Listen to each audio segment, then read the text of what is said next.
Assalamualaikum warahmatullahi wabarakatuh. Salam guru penggerak. Bapak dan Ibu guru hebat, perkenalkan nama saya Maulana Rifandi, calon guru penggerak angkatan 11 dari Kabupaten Cirebon. Pada kesempatan kali ini, saya akan melaksanakan aksi nyata pada modul 1.4, yakni melaksanakan diseminasi tentang budaya positif di sekolah. Langsung saja, selamat menyaksikan.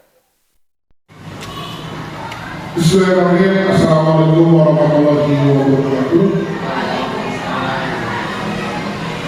Alhamdulillahirrahmanirrahim. Wa bihi nasta'inu wa la ilaha illallah. Wassalatu wassalamu ala asyrofil anbiya'i wal mursalin wa ala alihi wa sahbihi ajma'in. Rabbi shrah li sadri wa yassir li amri wahlul 'uqdatam min lisani yafqahu qawli. La hawla wa la quwwata illa billah. Asyhadu an la ilaha illallah wa asyhadu anna Muhammadan rasulullah. Amma ba'du. Yang terhormat Ibu Kepala Sekolah SD Negeri 1 Kementerian, yang terhormat rekan guru, Bapak Ibu guru hebat SD Negeri 1 Kementerian beserta staf.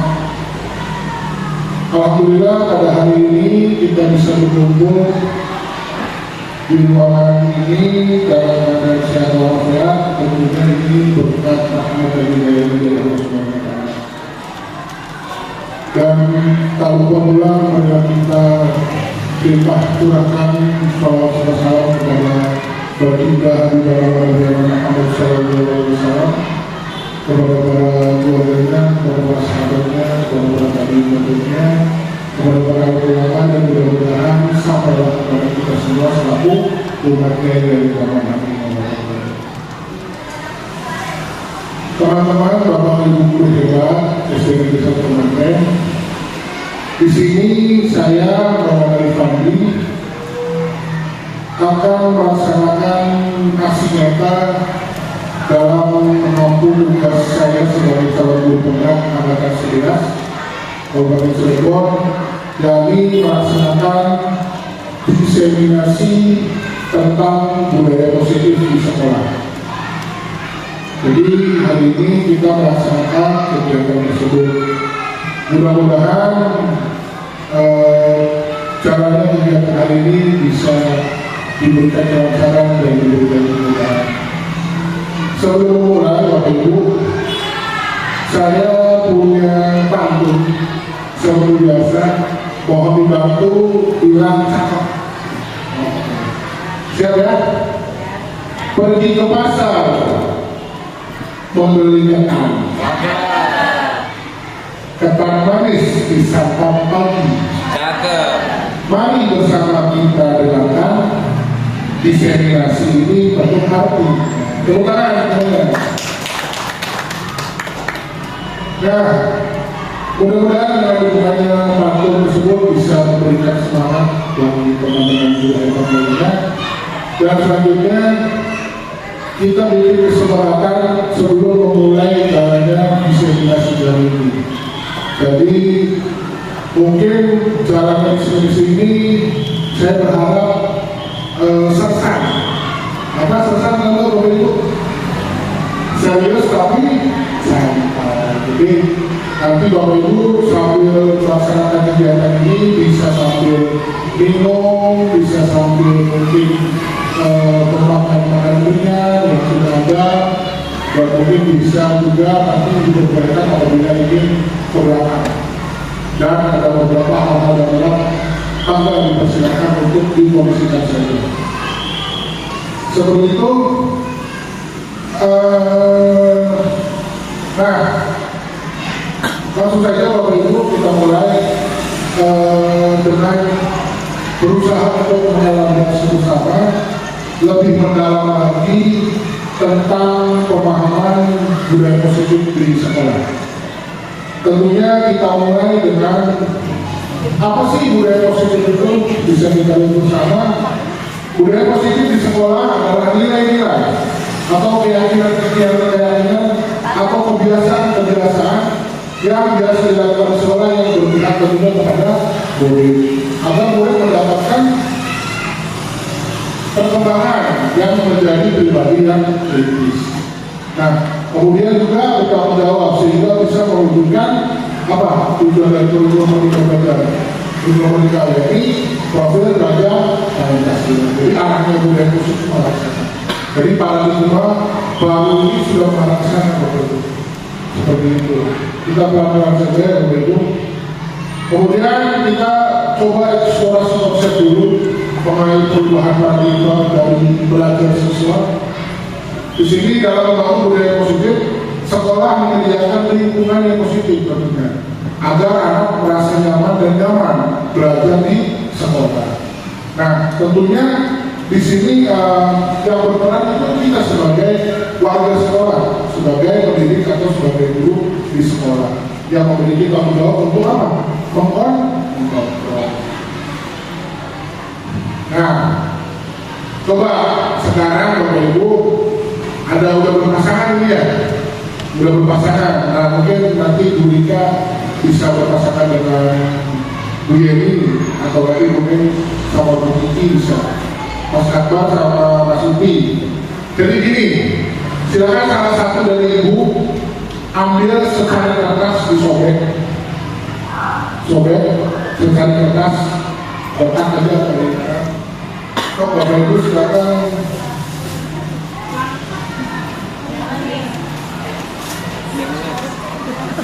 Kertas kosong sudah, atau tidak usah, anggap saja di tangan Bapak Ibu. Nah, udah ada. Sesobek aja, sesobek. Kecil aja, kecil. Salah satu aja, jangan dua-duanya, salah satu aja. Misalkan Bu Vika, berarti Bu Vika yang tuliskan.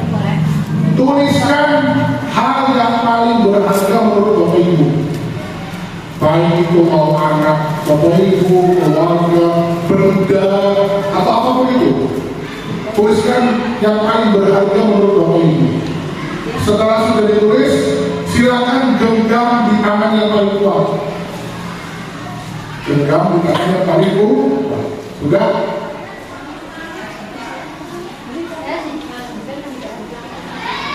Sepertinya Ibu ini bingung nih, banyak sekali benda yang berharga dalam hidupnya, sehingga bingung mau nulis apa. Sudah? Sudah? Nah, nanti temannya pasangannya sudah digenggam dengan kencang ya, mencoba untuk sekuat tenaga dengan berbagai cara, mau membujuk, mengancam, menghardik, meraih, menyuap, bahkan mungkin apapun hal-hal sederhana agar teman yang mengepalkan tangan tersebut bisa menerima. Coba bisa mampu atau tidak?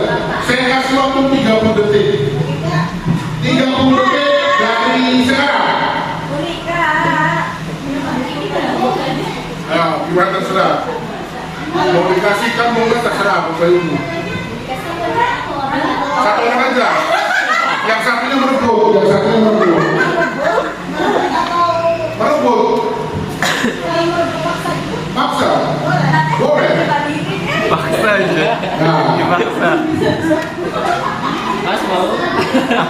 Nawarin malah nawarin.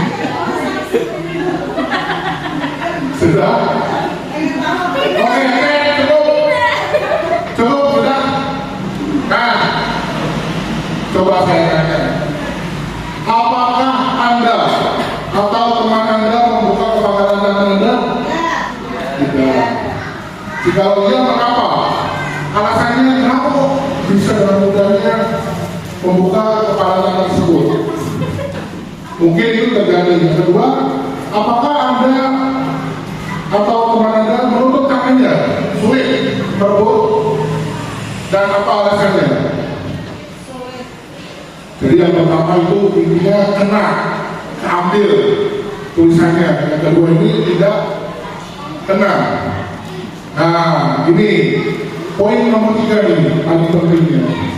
Dalam kegiatan ini, Bapak Ibu kan memegang sebuah benda atau apapun itu yang berharga. Kalau bisa Ibu pertahankan. Yang mempertahankan itu atas kehendak siapa? Ibu sendiri atau orang lain? Kita sendiri. Ketika tadi Ibu Hani menyerahkan dengan begitu gampangnya kepada Ibu Haikal, tentunya itu atas permintaan Bu Haikal atau kehendak dari Ibu Hani sebetulnya pada dasarnya. Tampaknya Ibu Haji ini meminta, tapi sesungguhnya kalau misalkan terbukti Ibu Vika tidak memberinya, bisa kan? Berarti apa di sini? Sesungguhnya siapa sih yang memegang kendali tersebut? Kontrol tersebut untuk membuka atau menutup siapa sih sebetulnya? Diri kita sendiri. Jadi kita sejatinya tidak bisa mengontrol diri orang lain. Namun kita yang bisa mengontrol diri kita sendiri. Nah, begitu pun kita terhadap murid kita nanti. Kita tidak memaksa untuk mereka kita kontrol dengan semau kita. Justru kita menggunakan kontrol kita untuk apa? Untuk mengukur murid kita nanti. Nah, itu pelajaran yang bisa kita ambil dari permainan. Nah, di sini paradigmanya ada seorang psikiater atau seorang pendidik namanya Dr. William Glasser. Dalam kontrol teori yang kemudian berkembang menjadi teori kontrol pilihan atau choice theory, meluruskan beberapa miskonsepsi yang terjadi. Yang sering kita sadari lakukan namun kita tidak menyadarinya. Yang pertama, ada sebuah ilusi guru mengontrol murid. Dan kata guru mengontrol murid benar. Yang tadi saya bilang, di sini bahkan yang terjadi adalah guru memaksa murid untuk mengikuti apa yang menjadi perintah atau keinginan guru. Kita di sini egois, menggunakan kontrol kita untuk mengontrol orang lain. Jadi yang secara kita tidak sadari selama ini, itu ilusi-ilusi yang terjadi. Selanjutnya, ilusi bahwa kritik dan membuat orang merasa bersalah dapat menguatkan karakter. Katanya ketika kita menghukum seseorang dengan membuat dia merasa bersalah, bisa membuka karakter siswa katanya. Tetapi itu ilusi sebetulnya. Menurut Dr. William Glasser, karena kita membuat siswa merasa bersalah. Semakin dalam dia merasa bersalah, semakin dalam dia merasa menjadi seorang yang melanggar. Nah itu. Kemudian ilusi bahwa semua penguatan positif dan efektif dan bermanfaat. Ada kata yang namanya penolakan atau reinforcement. Biasa digunakan sebelum paradigma sekarang ini. Bapak Ibu mungkin dalam pembelajarannya menggunakan yang namanya reward and punishment. Yang di ujungnya ada yang namanya reinforcement. Nah itu sebetulnya ilusi juga, dengan memberikan ujian ke siswa untuk menguatkan karakter, ambil seperti itu. Namun seperti jika kamu rajin belajar akan mendapatkan juara 1 dan lain-lain. Justru itu motivasinya keluar dari eksternal atau internal. Kira-kira eksternal.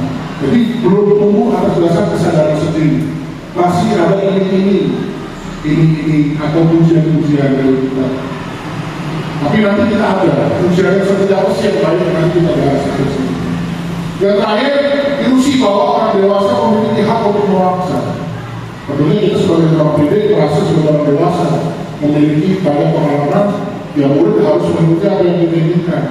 Jika kita memaksa anak untuk segera saling minta maaf saat terjadi pertikaian, justru mereka itu padahal sudah minta maaf tapi belum selesai permasalahannya. Hanya kita paksa untuk damai, sabar, jangan berantem lagi. Tapi kita tidak bisa memberikan alasan mereka untuk mengungkapkan kenapa sih dia jengkel, kenapa sih dia marah dan sebagainya. Jadi belum selesai, hanya sebatas memuaskan karena kita melihat kedua anak tersebut salaman atau saling mengenal. Nah ini ilusi-ilusi yang sering kita lakukan sehari-hari yang membuat kita tidak sadar. Nah ini yang tadi perubahannya dari mulai stimulus respon ke teori kontrol. Nah, bagaimana seorang bisa berubah dari paradigma stimulus kontrol menjadi ke pendekatan atau paradigma teori kontrol? Nah, ini menurut Stephen Covey, prinsipal central leadership, mengatakan bahwa bila kita ingin membuat kemajuan perlahan, sedikit-sedikit ubahlah sikap atau perilaku kita terlebih dahulu. Namun bila kita ingin memperbaiki cara-cara utama kita, maka kita perlu mengubah kerangka acuan kita. Ubahlah bagaimana kita melihat dunia, bagaimana kita berpikir tentang manusia. Ubahlah paradigma kita. Skema pemahaman dan penjelasan aspek tertentu tentang realitas yang sesungguhnya. Jadi kita selalu kaitkan dengan realitas yang kita lihat.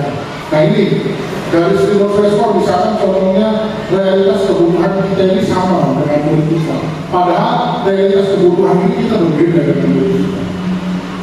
Kemudian semua orang melihat hal yang sama, padahal setiap orang memiliki gambaran yang berbeda.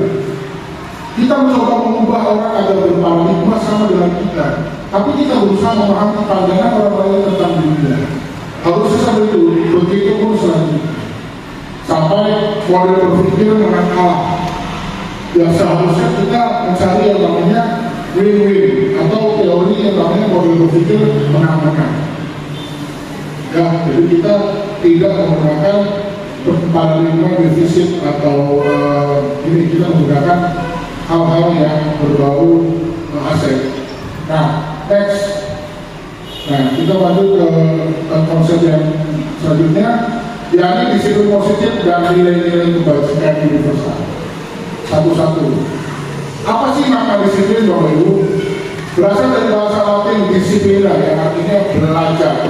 Makna asal dari kata ini berkonotasi dengan disiplin dari diri murid Sokrates dan Plato pada saat relatif tersebut, dan kemudian disiplin ini membuat orang menggali potensinya menuju sebuah tujuan yang ada di dalam apa yang dihargai. Namun dalam budaya kita, makna kata disiplin telah berubah menjadi sesuatu yang dilakukan seseorang pada orang lain untuk mendapatkan kepatuhan. Kecenderungan umum adalah menghubungkan kata disiplin dengan ketidaknyamanan, bukan dengan apa yang kita hargai atau pencapaian suatu tujuan bernilai. Mengapa penelitiannya seperti ini? Next. Karena ada yang namanya nilai-nilai kebajikan universal. Kita lihat bersama-sama apa itu. Nilai kebajikan adalah sifat-sifat positif manusia yang sejatinya ada dalam diri manusia, yang merupakan tujuan mulai yang dicapai, yang ingin kita capai dalam setiap individu. Nah, nilai-nilai tersebut bersifat universal, bersifat umum, dan lintas bangsa, suku, bangsa, agama maupun latar belakang. Di sini kita bisa lihat setiap perilaku atau perbuatan memiliki suatu tujuan. Dengan mengaitkan nilai-nilai kebajikan yang diyakini seseorang, maka motivasi implisitnya akan berlaku. Jadi bukan lagi sebatas peraturan yang kita patuhi, tapi kita mematuhi sebuah kalimat-kalimat atau nilai-nilai kebajikan, sehingga memotivasi diri dalam mencapai sebuah tujuan yang mulia tadi. Nah, tentunya nilai-nilai kebajikan ini ada kaitannya juga kembali dengan yang namanya profil Pancasila. Nah, kiranya seperti ini kata konsepnya. Dari budaya positif masuk ke disiplin positif, kerangkanya seperti ini. Nantinya ada kaitannya dengan perilaku, tentang motivasi terhadap anak, kemudian juga nanti ada kaitannya dengan 5 posisi kontrol, sebagai seorang guru kita memiliki 5 posisi. Kemudian yang terakhir adanya hubungan dengan pendidikan. Jadi kompleks ya Bapak Ibu. Kita sekarang tidak lagi melihat anak ini melakukan sebuah tindakan yang sesuai dengan peraturan yang kita buat saja. Tapi kita lebih dalam dari sebuah peraturan itu ternyata banyak faktor. Menjadikan anak seperti itu, apakah selama ini kontrol kita terhadap anak itu salah? Apakah selama ini kita tidak menyadari bahwasanya kebutuhan anak tersebut itu apa? Jadi saya ingat ada perkataan dari salah satu guru saya, kalau terdapat suatu permasalahan dalam siswa, yang pertama kali perlu kita koreksi atau revisi diri kita dulu, jangan muridnya. Oh murid gimana? Padahal yang kali yang selama ini usia yang kita tidak sadari, ternyata sumbernya dari kita seorang murid. Nah itu yang perlahan-lahan kita bersama-sama di sini untuk mengubahnya. Nah ini ada teori motivasi, hukuman, penghargaan, dan restitusi. Ini terakhir ya Bapak Ibu. Nah ini ada 3. Motivasi eksternal datangnya dari luar, motivasi eksternal juga, kemudian motivasi internal. Tujuan disiplin positif tadi. Disiplin positif adanya nilai kebajikan sehingga murid menjadi termotivasi melalui prinsip. Jadi urutannya itu jelas. Nah, nomor 1, untuk menghindari ketidaknyamanan atau hukuman apa yang terjadi apabila saya tidak melakukannya. Jadi ketika melihat peraturan, ketika kita melakukan sebuah kesalahan, tentunya langsung apa yang terjadi kemudian kita melakukannya. Hukumannya apa? Itu berubahnya itu dari eksternal. Kemudian untuk mendapatkan imbalan, nah ini reward atau ilusi yang akan saya dapatkan apabila saya melakukannya. Reward ya. Nah, nomor 3 ini untuk menghargai diri sendiri. Motivasi bagaimana? Saya akan menjadi orang yang seperti apa bila saya melakukannya. Baik dia melakukan hal yang salah, tapi kita harap mereka melakukan hal yang benar, sehingga nanti nilai kebajikan kita yang mereka dapatkan. Sekali dia salah, dia memahami akan menjadi apa saya apabila saya melakukan hal ini, bahkan melakukan hal ini dengan secara terus menerus. Mereka menyadari sampai sana, sehingga nanti perubahan yang mereka rasakan itu lebih mendalam karena datangnya dari intrinsik tadi. Next. Nah, katanya sekarang itu anak-anak itu sebenarnya sedang dihukum oleh namanya sebuah penghargaan. Balik lagi ini setuju atau tidak tentang paradigma baru ini, tapi kita sekarang berusaha di sini kita tidak menghilangkan atau tidak mentiadakan paradigma lama yang sudah kita lakukan tentang libertarianisme. Asalkan range solusinya kuat. Jadi ini sebagai pilihan saya Bapak Ibu. Jadi di sini saya tidak menjadi sales untuk Bapak Ibu melakukan paradigma baru ini. Jadi itu selera saja.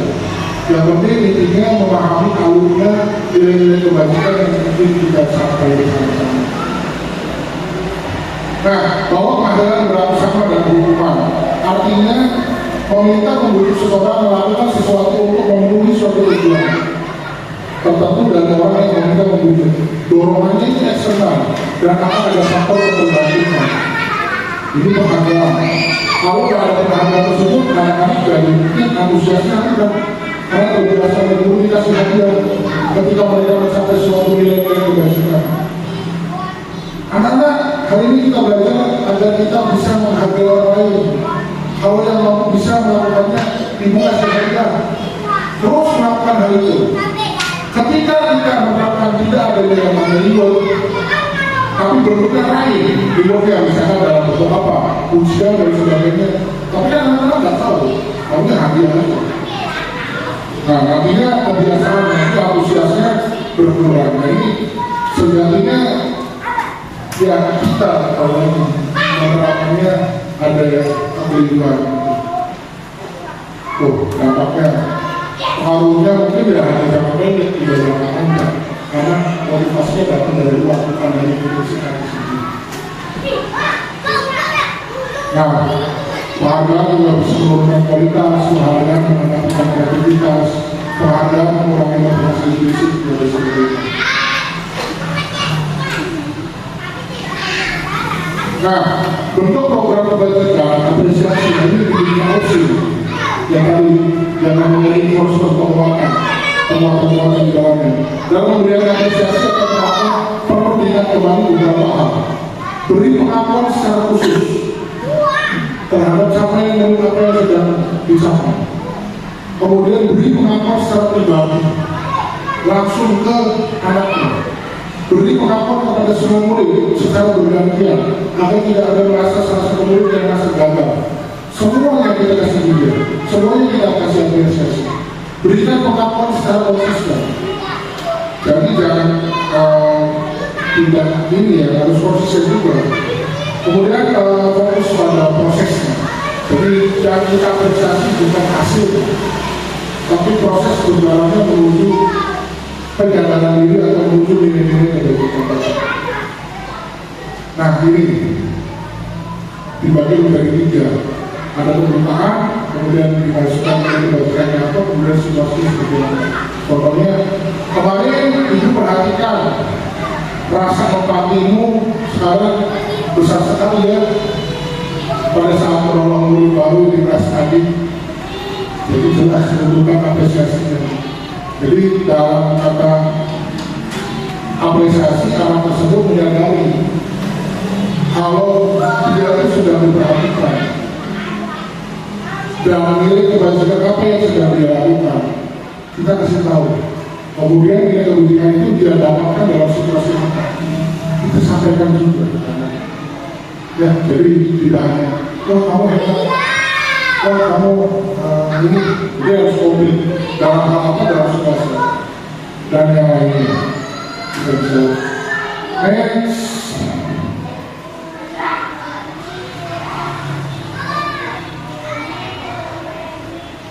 Nah ini, Bapak Ibu, satu-satu. Apakah hukuman atau sanksi? Coba, nomor 1 dulu. Mencatat 100 kali dalam buku kalimat, saya tidak akan mengulang lagi karena terlambat ke sekolah. Hukuman atau sanksi? Hukuman atau sanksi? Hukuman, kira-kira adalah yang pertama hukuman. Yang kedua, lari mengelilingi lapangan basket 2 kali karena terlambat hadir di sekolah. Hukuman atau sanksi?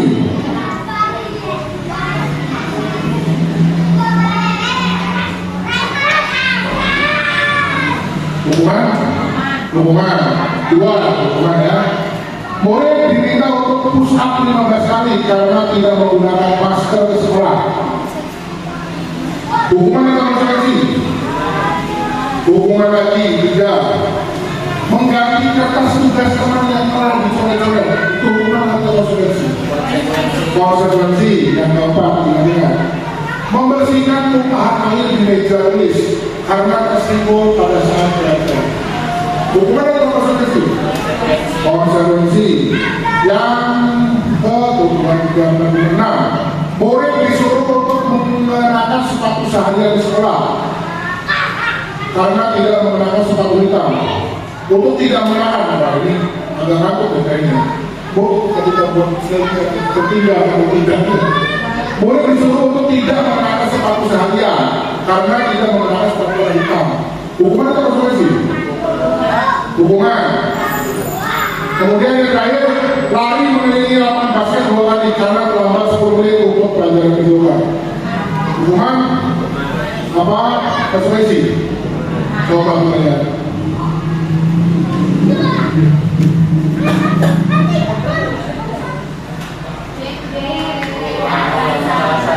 Salah satu yang bawah.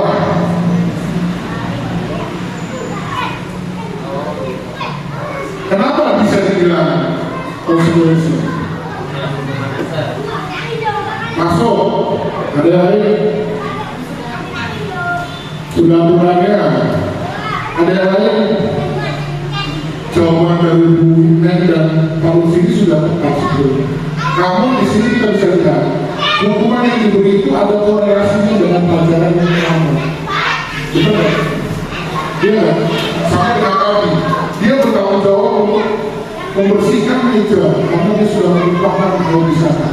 Nah, ketika dia terlambat datang pada latihan yoga, dia disuruh untuk melakukan mengelilingi lapangan basket. Ini kita belum sampai restitusi, pasti begitu, oh ini salah, ini hukuman. Betul, karena ini belum masuk restitusi ya, jadi masih tahapan hukuman atau konsekuensi.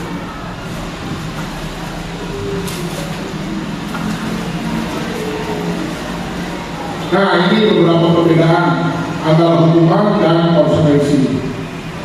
Hukuman itu sesuatu yang menyakitkan. Kalau konsekuensi itu sesuatu yang harus diganti. Membuat anak sakit fisik untuk jangka panjang waktu lama. Dan kalau konsekuensi membuat anak merasa tidak nyaman dalam jangka waktu pendek saja. Nah, ini beberapa perbedaannya yang berbeda bisa kita baca. Nanti di akhir ini bisa saya share dan jadi begini Bapak Ibu, ada cerita dari guru SMA ketika menghukum hukuman, malah dendamnya itu sangat panjang. Bahkan mereka sampai meneror guru tersebut, menuliskan kata-kata yang tidak baik di dalam toilet semua. Itu karena dia dihukum oleh salah satu guru dengan tindakan yang kurang, saya kata yang menyakitkan, yang tidak takut. Nanti kita bahas hukuman itu seperti apa. Oke? Nah, kita masuk ke keyakinan keras.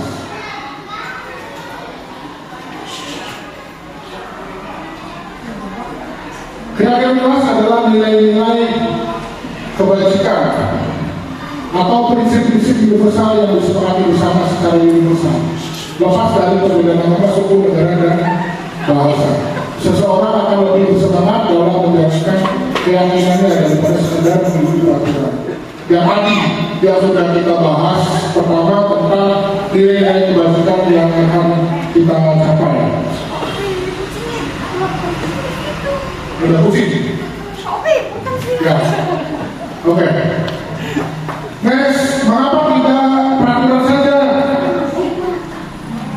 Mengapa? Mengapa tidak peraturan saja? Mengapa harus keyakinan keras? Sudah, budayanya tidak di depan itu kalau Pak tidak di depan itu. Itu kucingnya mana sih? Mana? Neng. Oke, bisa lanjut Bapak Ibu. Mengapa tidak peraturan saja? Oh, keyakinan kelas. Mengapa harus keyakinan kelas? Nah ini. Mengapa kita memiliki peraturan harus menggunakan helm bila mengendarai roda dua?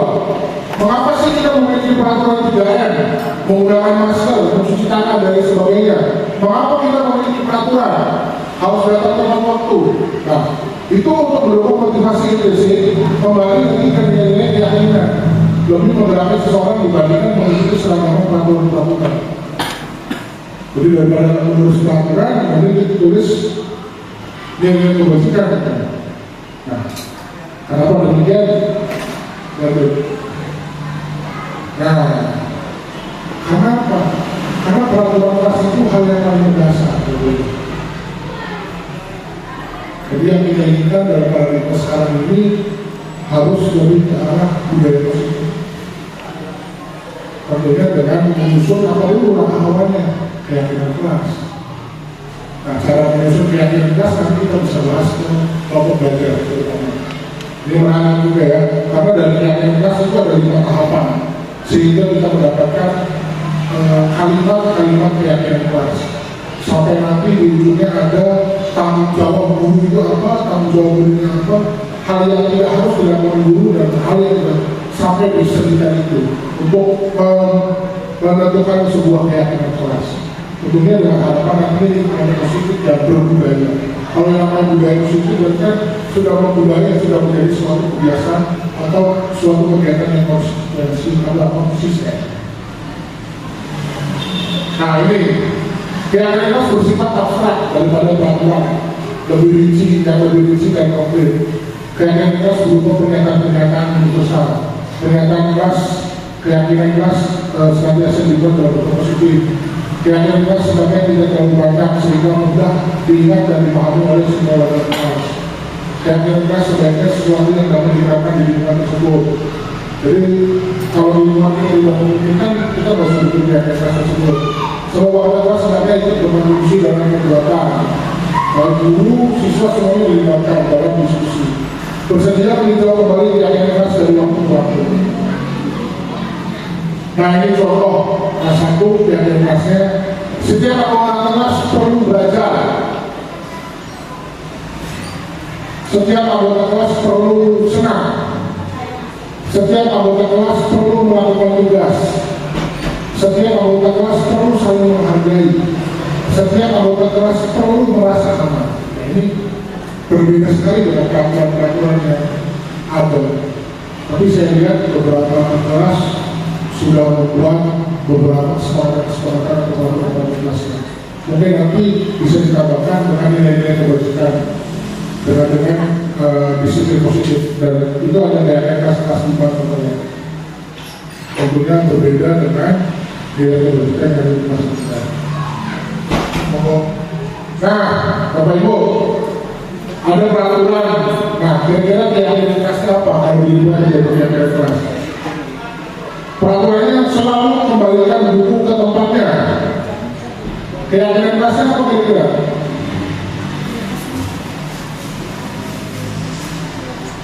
Nah, langsung saja ya, biar lebih jelas. Nah, selalu kembalikan buku ke tempatnya. Berarti ada nilai kebajikan apa di sana? Tanggung jawab. Jadi keyakinan kelasnya semua siswa agar bisa bertanggung jawab. Nah, jadi bukan peraturan selalu kembalikan buku ke tempatnya. Dilarang mengganggu orang lain. Berarti apa? Nilai kebajikannya menghormati orang lain. Hadir di sekolah 15 menit sebelum pembelajaran, tapi menghormati orang lain dan berkau. Dilarang melakukan kekerasan. Nilai kebajikannya apa? Keselamatan, menghormati orang lain. Dilarang menggunakan narkoba. Keyakinan kerasnya apa? Kesehatan. Dan sampai yang terakhir. Jadi dirubah dari peraturan menjadi yang namanya keyakinan keras. Sedikit ya, kemudian. Nah, selanjutnya tentang kebutuhan dasar manusia dan dunia berkualitas. Nah, sering kita tidak menanyakan lebih dalam atau mengelaborasi juga bersama murid kita tentang kebutuhan dasar apa sih sebenarnya yang mereka hidupkan, dan dunia berkualitas dia itu apa sih? Apakah sebagian dari dunia berkualitas anak-anak ada citanya atau tidak? Nah, nanti kita berdiskusi. Kebutuhan dasar manusia ada 5: bertahan hidup, penguasaan, ingin merasakan kasih sayang, kemudian ingin merasa senang, dan ingin merasa bebas. Ini yang menjadi dasar dari kebebasan manusia. Nah, kita bahas satu-satu.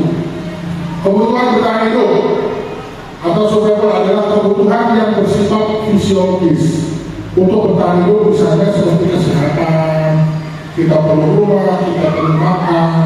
Kemudian juga kebutuhan biologis sebagai bagian dari proses reproduksi, termasuk kebutuhan untuk tetap bertahan hidup agar tidak punah dan lain sebagainya. Bahasa punah kayak hewan. Komponen psikologis pada kebutuhan ini memiliki kebutuhan akan perasaan tambahan, dan ini kebutuhan untuk bertahan hidup. Selanjutnya kebutuhan untuk rasa sayang dan rasa diterima. Nah, ini yang kurang kasih sayang. Sebetulnya dia itu membutuhkan kasih sayang. Nah, ini kebutuhan ini, dan kebutuhan 3 berikutnya adalah kebutuhan psikologis. Kebutuhan untuk disayangi dan diterima meliputi kebutuhan hubungan atau koneksi sosial, kebutuhan untuk memberi dan menerima kasih sayang, dan kebutuhan untuk merasa menjadi bagian dari suatu kelompok. Nah, kebutuhan ini juga meliputi keinginan untuk tetap terhubung dengan orang lain, seperti teman, keluarga, pasangan hidup, teman kerja, dan lain sebagainya. Kemudian penguasaan kebutuhan pengakuan atas kemampuan. Ini kebutuhan dasar juga, berhubungan dengan kekuatan untuk mencapai sesuatu. menjadi kompeten, menjadi terampil, menjadi diakui atas prestasi atau keterampilannya, didengarkan dan memiliki rasa harga diri. Kepuasan-kepuasan tersebut itu adalah kebutuhan manusia juga. Kemudian kesenangan juga itu menjadi kebutuhan seorang. Kebutuhan kesenangan adalah kebutuhan untuk mencari kesenangan, seperti bermain, tertawa, merasa senang. Bayangkan, hidup tanpa kenikmatan apapun betapa menyedihkan. Menurut Geser menghubungkan kebutuhan akan kesenangan dengan yang namanya kebebasan. Nah, kemudian ada kebebasan. Kebebasan tentunya kebebasan hak pilihan. Kebutuhan bebas adalah kebutuhan akan kemandirian, otonom, memiliki pilihan dan mampu menginginkan arah hidup seseorang. Anak-anak dengan kebutuhan kebebasan yang tinggi menginginkan pilihan. Mereka perlu banyak bergerak, suka mencoba-coba, tidak terlalu terpengaruh orang lain dan senang mencoba hal baru dan lain-lain. Nah, kita lihat kasusnya berbeda. Kira-kira dari kasus Bimo ini, Bimo adalah seorang TKB. Dia selalu berlari-lari keluar kelas ke jalan raya di depan sekolahnya yang ramai sekali dengan kendaraan. Tingkahnya membuat guru Ibu Ani ini bingung. Sering kali Bimo ini lari-lari, sehingga Bu Ani ini harus mengejarnya. Ada beberapa kemungkinan jawaban yang diberikan Bimo. Ketika kita tanya, Bimo kenapa kamu sering lari-lari? Bukannya bahaya, karena di depan banyak kendaraan. Bimo bilang begini, aku senang main kejar-kejaran dengan ibu, seru Bu. Karena sejak dimulai ibu kualitasnya mengejar dia. Ternyata dia itu senang dikejar itu. Berarti ada kebutuhan apa di sana? Ada kebutuhan apa? Kesenangan, cinta kasih sayang, merasa bahwasanya ibu kualitasnya ini khawatir terhadap dia. Dia merasa senang ketika dikejar oleh ibu. Sebetulnya dia itu sedang merasakan cinta kasih. Dia ingin diperhatikan. Nah, setelah kita merayakan anak tersebut kan berarti, oh mungkin selama ini anak tersebut tidak kita perhatikan di kelasnya. Kasih sayang dari orang tua mungkin gak ada ketika di rumah sehingga membutuhkan hal itu. Nah ini juga baik. Next, ada kasus selanjutnya Dinda.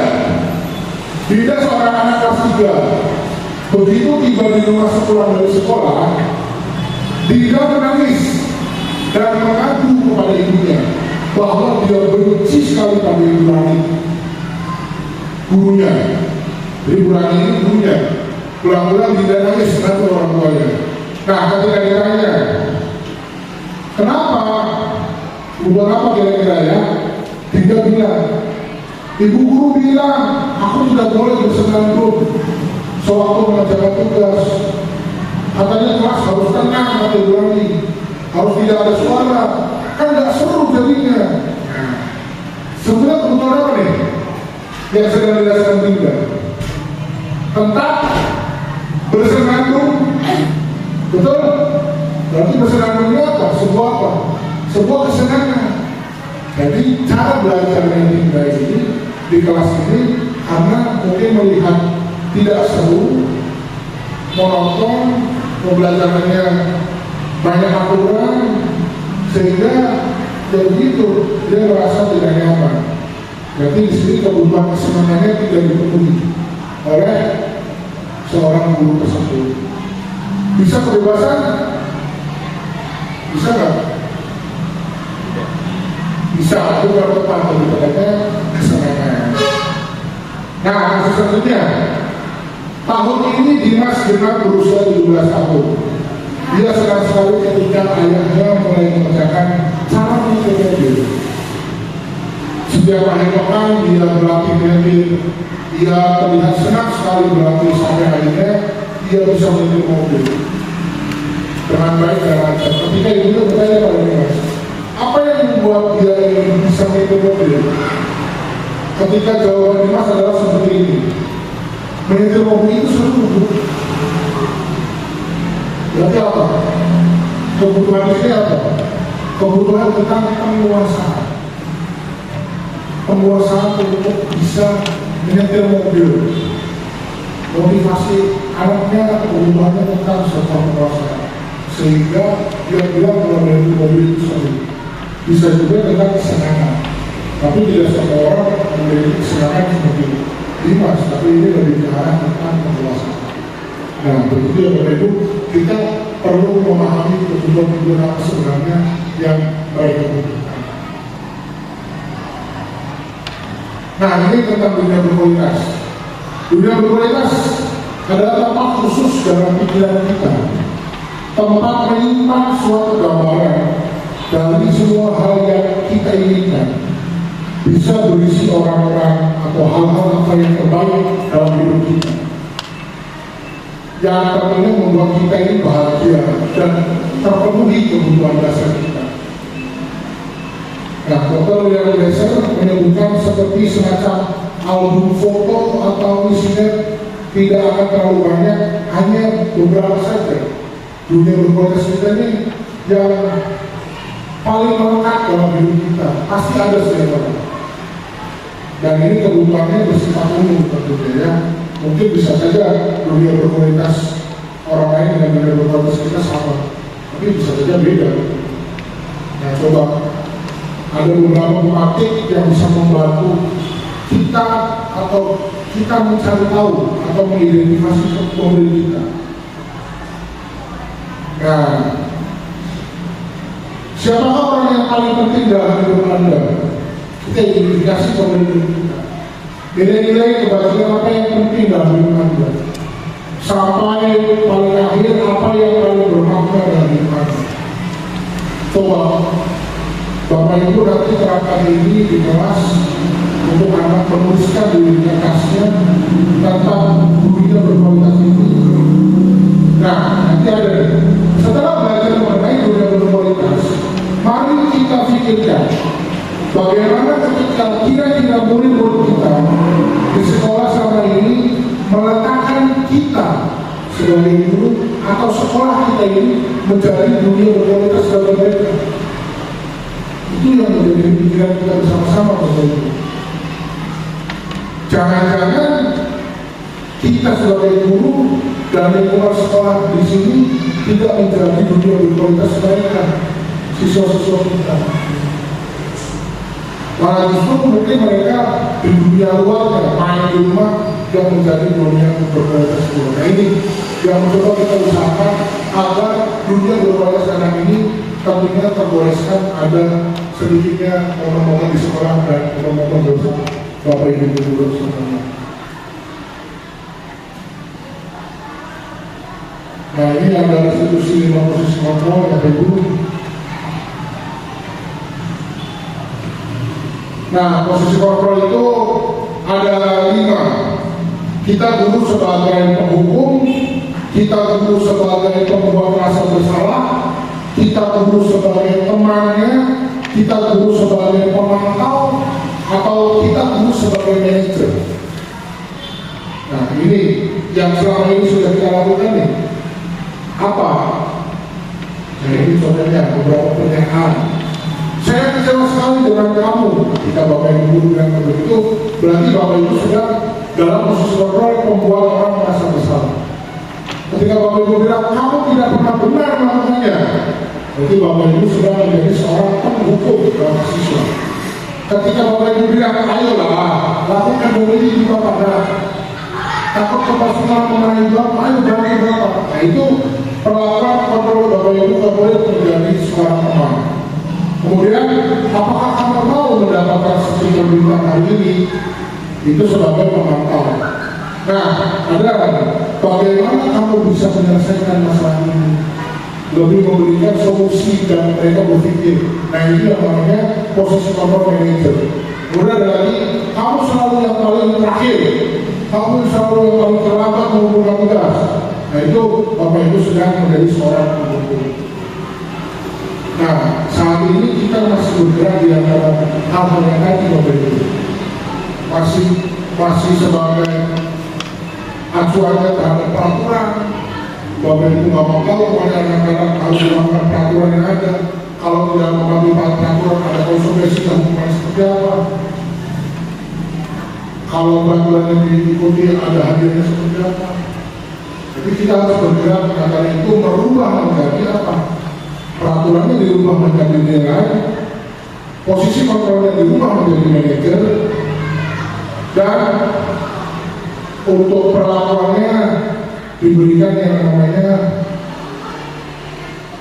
memperbaiki atau yang namanya restitusi. Nah, apalagi ini restitusi? Nah, kita bahas bersama-sama. Restitusi adalah proses menciptakan kondisi bagi murid untuk memperbaiki kesalahan mereka. Di sini kita melibatkan mereka untuk memecahkan sebuah permasalahan juga ya, sehingga mereka bisa kembali pada jalurnya, kembali kepada kelompoknya dengan karakter yang tentunya lebih kuat lagi. Restitusi juga merupakan proses kolaboratif yang mengajarkan murid untuk mencari solusi untuk masalah mereka dan membantu murid berpikir tentang orang seperti apa yang mereka inginkan menjadi tujuan. Nah, tentu saja begitu. Nah, ini perbedaan dari hukuman, konsekuensi, dan restitusi. Hukuman adalah sesuatu yang menyakitkan yang harus terjadi. Konsekuensi adalah sesuatu yang harus terjadi. Kalau restitusi adalah merupakan sebuah pilihan. Itu bedanya secara mendasar. Ya, nah ini saja Bapak Ibu. Ini bisa kita bersama-sama beberapa titik restitusi. Memperbaiki hubungan, ada tawaran-tawaran, kemudian restitusi juga fokus pada karakter atau bukan tindakan. Nah, kita bisa saksikan video kali ini Bapak Ibu, mohon disimak baik-baik. Ini lebih ke arah praktek secara langsung kelima kontrol tersebut sebagai penghukum, pemantau, terus sampai ke posisi manajer. Nah ini Bapak Ibu, silakan disaksikan.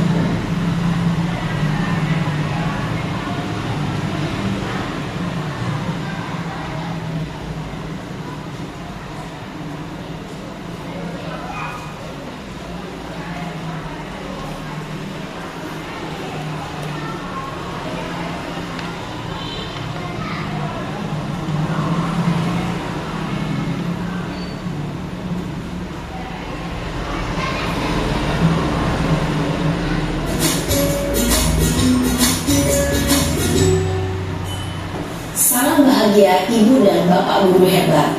Dalam penerapan disiplin positif restitusi, salah satu program yang dikembangkan adalah 5 posisi kontrol. 5 posisi kontrol dalam restitusi adalah proses perjalanan seorang pendidik agar dapat mengenali dirinya. Pada video kali ini, kita akan membahas tentang 5 posisi kontrol yang dikembangkan oleh Diane Dawson dan contoh penerapannya.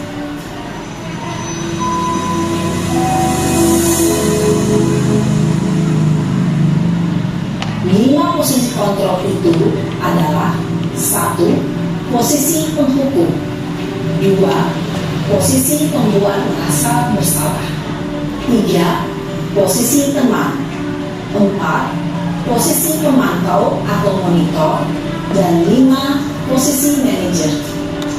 Untuk lebih memahami kelima posisi tersebut, mari kita saksikan kasus Naren yang terlambat hadir 20 menit di sekolah dan melihat bagaimana kelima posisi kontrol dalam menghadapi masalah tersebut.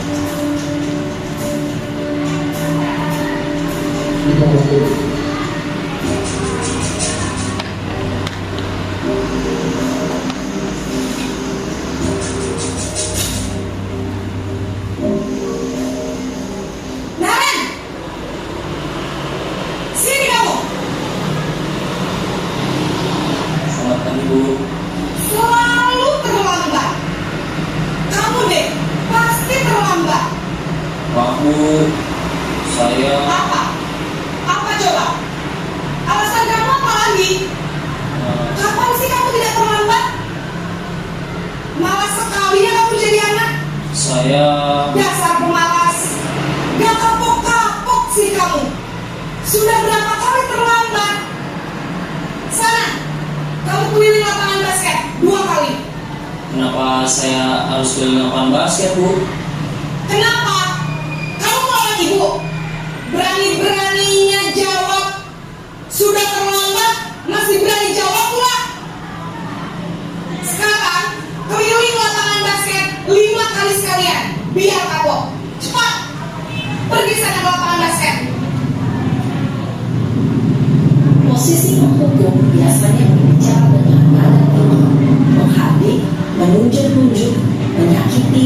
dan menyindir. Hukuman bisa berupa fisik maupun psikis. Ibu dan bapak guru hebat. Dampak yang terjadi pada murid ketika guru berada pada posisi pemukul adalah murid cenderung akan memberontak, bahkan menyimpan dendam.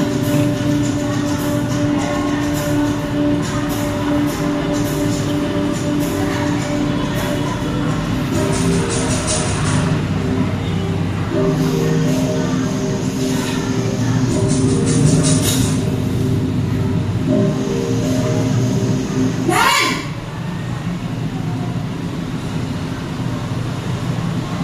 Selamat pagi, Bu.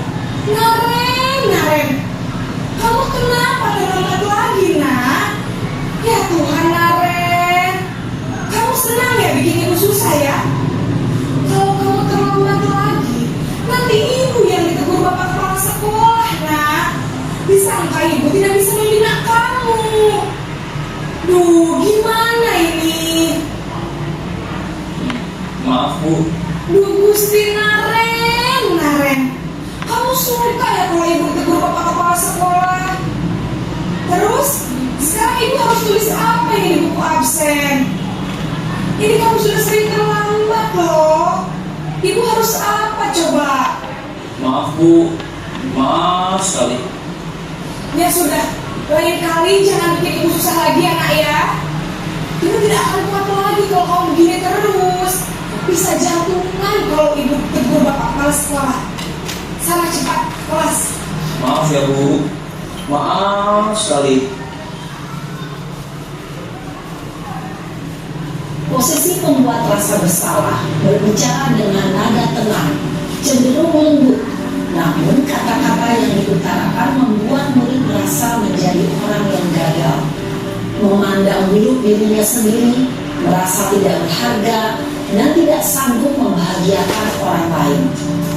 Ketika guru mengambil posisi pembuat rasa bersalah, murid akan menganggap dirinya yang bersalah dan ia akan menyimpan emosi negatif tersebut di dalam dirinya.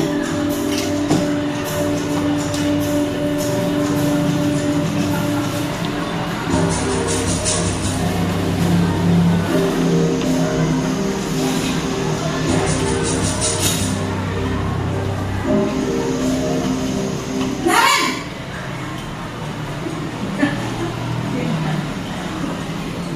Selamat pagi, Bu. Wah, sudah jam berapa ini nak? Terlambat lagi ya sayang. Iya, Bu. Habis ibu saya lupa bangunkan saya, Bu. Kamu malah menyalahkan ibu kamu. Kamu bukannya anak yang larinya paling kencang. Kok terlambat sih? Iya, Bu. Saya memang terlambat bangun tadi. Jadi biarpun saya lari kencang, tetap gak kekejar, Bu. Ya sudah sana. Nanti lain kali larinya lebih kencang lagi ya. Biar gak terlambat lagi. Bikin senang ibu. Demi ibu. Bisa kan? Bisa, Bu. Ya sudah sana masuk kelas. Ibu beresin urusan absen kamu. Kamu ini ada-ada saja. Dalam versi teman, guru berbicara dengan nada suara ramah, akrab, cenderung bersenda gurau untuk menjaga suasana tetap santai. Murid akan merasa senang, aman, dan akrab dengan guru. Identitas yang tercipta adalah identitas sukses atau berhasil. Namun, perlu diingat, karena ini masih dorongan eksternal, maka ada faktor ketergantungan dari murid kepada orang tertentu. Di sini, guru absennya, sehingga di lain waktu, murid bisa berperilaku baik, namun hanya kepada orang-orang tertentu saja.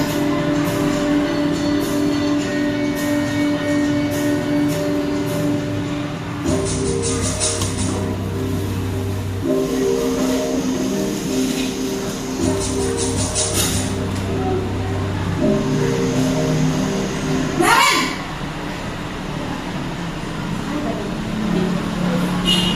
Selamat pagi, Bu. Naren, apa peraturan sekolah kita tentang jam berapa kita harus masuk sekolah, nak? Kita harus di sekolah jam 7, Bu. Iya betul, sekarang sudah jam 7.20. Naren sudah tahu konsekuensinya jika terlambat hadir. Paham Bu, saya harus tinggal kelas pas jam istirahat selama 20 menit. Iya benar, konsekuensinya demikian. Jadi nanti jam 9.30 pas istirahat, kamu harus tinggal di kelas, kerjakan tugas tambahan untuk ketertinggalan kamu, ya? Baik Bu. Posisi pemantau mengandalkan penghitungan atau data untuk mengontrol murid. Guru mengarahkan murid berdasarkan peraturan dan konsekuensi. Seorang pemantau menunjukkan bahasa tubuh dan ekspresi wajah yang datar dan cenderung formal.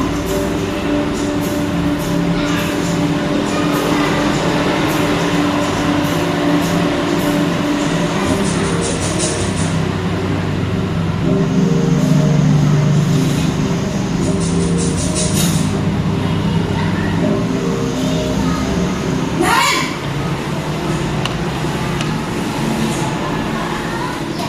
Selamat pagi Bu. Selamat pagi Naren. Maaf Bu, saya terlambat. Iya, sekolah masuknya jam 7, sekarang sudah jam 7.20. Jadi sekarang bagaimana ini Naren? Maaf Bu, saya lupa setel alarm saya semalam. Baiklah, menurut kamu, keyakinan sekolah yang mana yang perlu kamu tingkatkan? Menghargai diri sendiri dan orang lain mungkin ya Bu. Setuju. Jadi, apakah Naren meyakini prinsip saling menghormati tersebut? Iya Bu, saya meyakininya. Apakah Naren bersedia memperbaiki masalah keterlambatan ini? Bersedia Bu. Bagaimana kamu akan memperbaiki masalah keterlambatan ini? Saya akan coba untuk tidak lupa menyetel alarm saya Bu. Baik, kalau Naren lupa menyetel alarm di rumah, ada orang yang kira-kira bisa bantu mengingatkan tidak? Ada Bu, kakak saya, Kak Emma. Ada lagi selain Kak Emma? Selain Kak Emma, ada ibu saya. Baik, jadi yang mengingatkan Naren adalah Kak Emma dan ibu kamu ya? Kira-kira akan mulai setel alarm kapan nih Naren? Setelah pulang sekolah, akan segera saya lakukan. Baik, jadi Naren akan setel alarm untuk bangun besok pagi dan akan diingatkan oleh kakak dan ibunda Naren ya. Ada lagi yang mungkin perlu dilakukan Naren agar tidak terlambat bangun lagi? Tidak ada Bu. Baik Naren, terima kasih untuk kerjasama kamu. Sekarang kamu perlu kembali ke kelas untuk belajar. Baik Bu, terima kasih. Posisi manajer adalah posisi kontrol yang disarankan untuk membimbing murid memiliki sikap disiplin yang positif, yaitu murid yang mandiri, bertanggung jawab, dan dapat memecahkan masalah. Tujuan dari posisi ini adalah agar murid dapat berefleksi atas tindakannya. Guru akan dengan tulus memberikan pertanyaan-pertanyaan bermakna, sehingga membuat murid dapat belajar dari kesalahannya dan mencari sebuah solusi untuk menyelesaikannya. Ibu dan Bapak guru hebat, setelah mengamati adegan kelima posisi kontrol tadi, kira-kira posisi mana yang paling ideal? Posisi mana yang dapat menunjang motivasi intrinsik murid? Ya, tentu posisi manajer. Posisi ini memang posisi ideal yang ingin dituju setiap pendidik. Pada posisi inilah, guru dapat menerapkan disiplin positif yang berpihak pada murid, yang memerdekakan murid. Perjalanan seorang pendidik tentunya tidak mudah untuk sampai pada posisi seorang manajer. Namun, tujuan kita pasti, yaitu menciptakan murid-murid yang mandiri, merdeka, dan bertanggung jawab. Semoga penggambaran 5 posisi kontrol yang telah diperlihatkan ini dapat menjadi ajang refleksi bagi kita semua agar dapat terus mengasah dan menerapkan disiplin positif yang memerdekakan murid. Mari terus berlatih dan bersemangat. Selamat menerapkan. Salam dan bahagia Ibu dan Bapak guru hebat.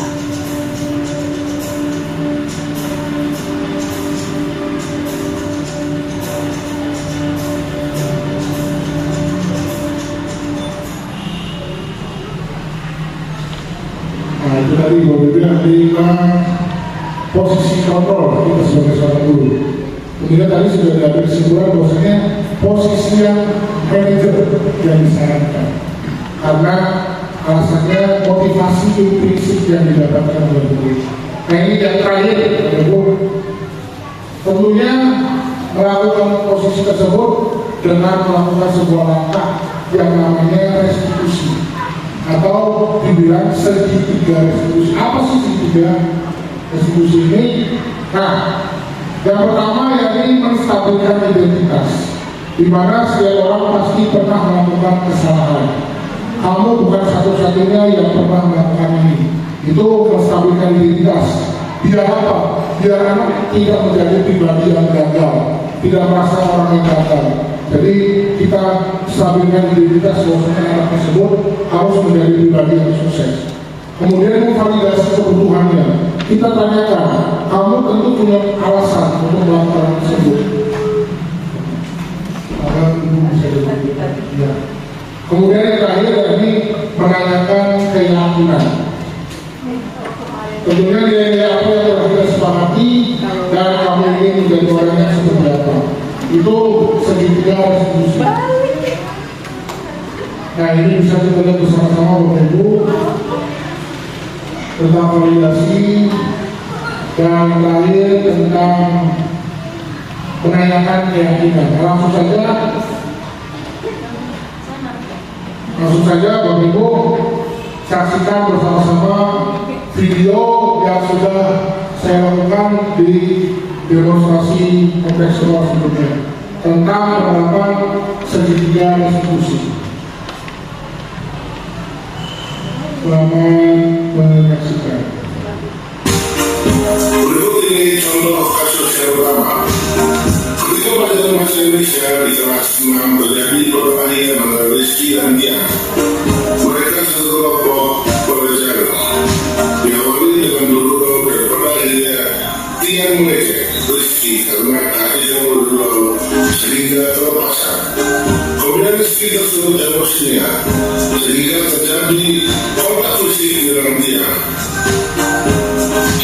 Pada saat itu wali kelas yang berada di lokasi langsung melaporkan kejadian tersebut.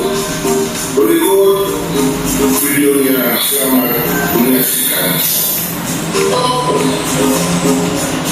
Ya, sisa untuk ya,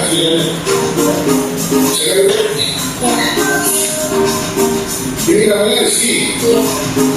Rizky, tahu nggak kenapa Rizky dipanggil dalam korban? Atau kenapa coba? Gagal sama dia. Waduh, kayaknya nggak ada.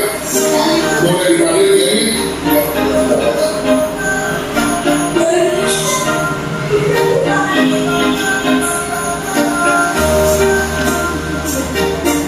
Ya masuk. Oh ini dia. Silakan.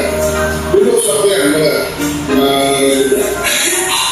Waduh, ini anak luar biasa semua nih. Gimana? Ini tadi Bapak dapat laporan dari wali kelas 6, betul? Kelas 6 ya? Katanya Rizky dan Tian ini mulanya bergurau. Kemudian kok tiba-tiba Rizky ini memukul Tian, betul? Kenapa?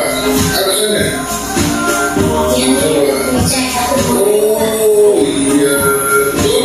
Kalau kalian mengejek Rizky, tapi memang ya, belajar kalau juga biasa ada yang suka emosinya. Dan Rizky pun yang dilakukan oleh Rizky tadi, bahwasanya Rizky ini sedang membela dirinya, merasa terejek, ada dirinya, kemudian emosinya harus dilakukan sehingga tidak terjadi yang namanya metafisik. Nah kalau Fabricio tadi, kenapa kok bisa mengejek Rizky? Awalnya bergurau, tapi mungkin kebablasannya sampai ke arah ngebully fisik si Rizky. Jadi kalian menyadari kesadaran masing-masing ya. Tapi Bapak yakin kamu ini berdua ini anak baik. Bapak tahu kalau anak baik, mungkin itu hanya sebatas kalian terpaksa saja. Bapak pun sering menjadi seperti itu ya. satu dari sebagainya tidak. Ya, itu juga bagus. Nah, coba kami ini berpikir kalau tindakan yang melibatkan ini apakah benar, apakah memperkara ini gimana sih? Dari Fabrice dulu. Menurut kamu melakukan hal itu salah atau tidak? Karena membuli, walaupun awalnya niatnya hanya sebatas bercanda, yang namanya juga anak-anak ya, kalau dulu sering suka bercanda, terus kalau masih suka bercanda, tapi ya mungkin ada alasan. Kita harusnya sudah jangan ini lagi, kita harus saling menjaga hubungan dengan warga sekitar. Nah, menurut Rizky dan ya, kira-kira dari Rizky dulu ya, Rizky ini melanggar keyakinan keras apa kira-kira? Keamanan, Rizky melanggar, kemudian menghargai, saling menghargai, kemudian apa ya? Rukun antar sekolah, antar siswa sekolah. Kalau dia keyakinan keras apa yang dia merasa dilanggar oleh dia? Menghargai teman, kemudian apa lagi? Bisa berkata kasar, tidak asopanan terhadap teman. Betul, menyadari, dan ketika sudah menyadari harus cepat tidak kembali setelah karena sudah menyadari sedikit. Ya, berarti apa? Kalau sudah saling menyadari, tidak apa yang terakhir? Saling apa? Benar, Rizky sudah ikhlas untuk melakukan dari kedua beliau. Oke, silakan dari kedua. Nah, enak dilihat ya, begitu ya. Oke, ada lagi yang ingin disampaikan? Oke, itu nanti kembali lagi ke kelas, hidup berteman dengan beberapa. Oke, terima kasih ya. Ya, silakan. Kembali lagi ke kelas.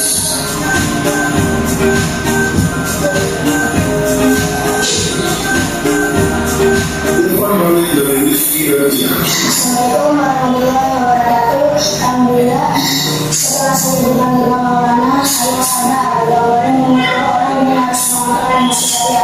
Kedepannya saya berterima kasih. Assalamualaikum warahmatullahi wabarakatuh. Wassalamualaikum warahmatullahi wabarakatuh. Alhamdulillahirobbilalamin.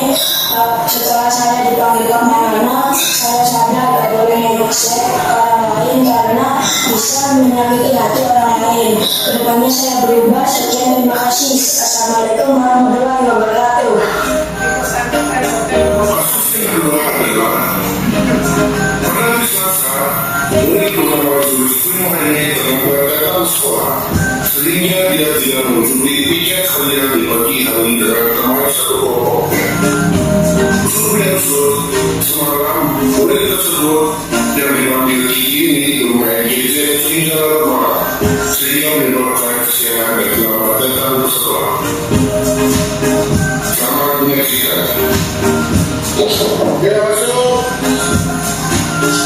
Ya, saya masuk dulu. Ya, oke. Siapa namanya? Suruh ibu rumah ini dipanggil ya? Kiki. Oke, apa boleh panggil Kiki ya? Kiki. Sebelumnya tahu nggak Kiki dipanggil ke ruangan baru ini kenapa? Karena terlambat. Oh iya. Pantesan di pagi ini dia melihat Kiki ya. Pas Kiki. Namanya juga mungkin Kiki ini di rumahnya ada kegiatan yang lain mungkin sehingga Kiki terlambat. Betul? Kenapa Kiki bisa terlambat selalu berkata? Main HP ya, main game. Waduh, sampai dalam malam. Oh iya ya, ya wajarnya namanya juga manusia. Kadang bapak juga masih banyak salahnya. Bapak masih banyak salahnya. Tinggal gimana caranya kita mau berubah. Tadi Kiki sudah menyadari kalau Kiki ini terlambat karena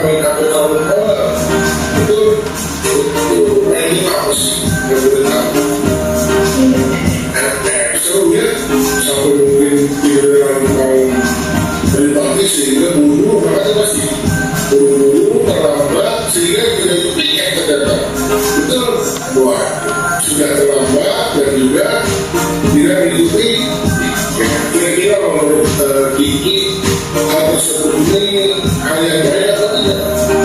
Tidak. Harusnya bagaimana? Nggak boleh terbang lagi orang sekolahnya, terus gimana lagi namanya? Terusnya tidurnya tapi Allah agar nanti paginya bisa berangkat tepat. Jadi apa yang harus dilakukan ini sudah paham ya, agar nanti besok-besok tidak lagi telat dan tidak lagi menuruti tidak mengikutinya. Nah, sekarang mau tanya ke Kiki, kira-kira Kiki ini keyakinan di kelas apa yang Kiki langgar? Gotong royong sudah disepakati dengan teman-teman kelasnya tentang nilai gotong royong. Akhirnya Kiki ini terlambat, akhirnya tidak bisa mengikuti. Nah, kemudian apa lagi ya gimana? Selain gotong royong, terlambat Kiki keyakinan apa yang Kiki langgar?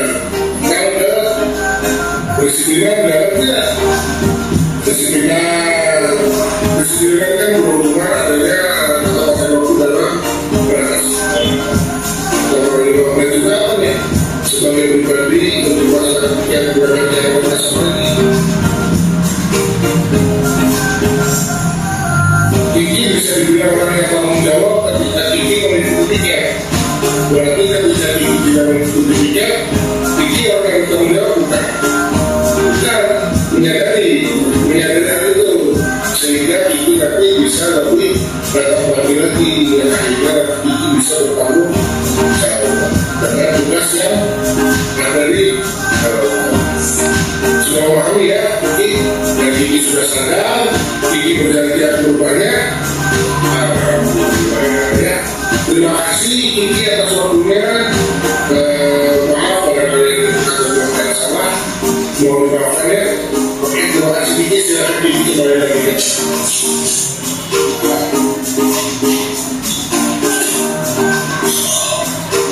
Oke, berikut umpan balik dari Kiki. Assalamualaikum warahmatullahi wabarakatuh. Alhamdulillah setelah saya dipanggil Kak Maulana, saya sadar boleh main game larut malam karena mengganggu aktivitas belajar. Kedepannya saya berubah. Sekian, terima kasih. Assalamualaikum warahmatullahi wabarakatuh. Sekian, terima kasih atas perhatiannya. Wassalamualaikum warahmatullahi wabarakatuh.